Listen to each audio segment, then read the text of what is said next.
When the world folded me into a pizza box, I learned how invisible a man could be. At 50, I delivered pepperoni to neighborhoods I once owned. My wife had married my billionaire boss, took the house, the kids' future, and my old life with her vows. I wore a uniform now. Grease-stained jacket. A name badge that didn't fit my name. Then the knock came. A stranger in a faded trench coat paid with cash, tipped like he'd just won an argument with fate, and asked me to wait in his car. He smelled like tobacco and winter libraries. "You ever heard of Victor Harley?" he asked, flicking a lighter with a hand that didn't tremble. "Who?" I said. "The man your old boss used to answer to," he said. "Rich beyond reason. Disappeared 10 years ago. Left instructions and heir he never met. He watched the world burn and picked someone who still showed up. Someone who delivers." He slid a worn envelope across the dashboard. Inside, a note. "To the man who keeps his promises, $800 million and a choice." Choice. The stranger was Victor's lawyer and intermediary for a recluse who'd been watching drifters and delivery men for reasons the paper explained in one legal sentence. Victor wanted to give everything to the honest courier who remembered where he parked his dignity. I laughed until I didn't. Money doesn't make you whole, but it makes instruments.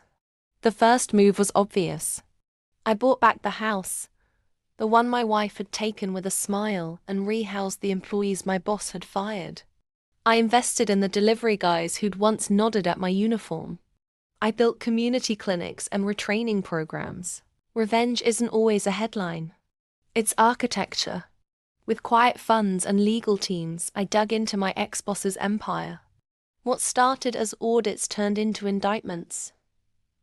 Shell companies, embezzlement, offshore accounts.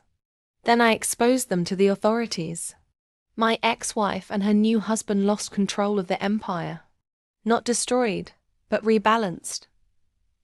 My wife left town with a lawyer. My ex-boss was sentenced and released to a quieter life delivering pies on my payroll.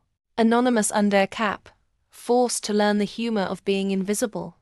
On my 50th birthday this time, I stood at the back of a bustling kitchen, flour on my hands, a dozen new employees laughing, and a man who used to own my life carrying a stack of boxes into the van.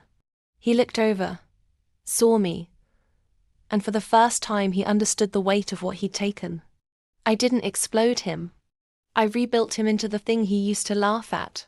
Ordinary people running an honest business. That's the sweetest revenge I could think of, making the world kinder by refusing to be bitter.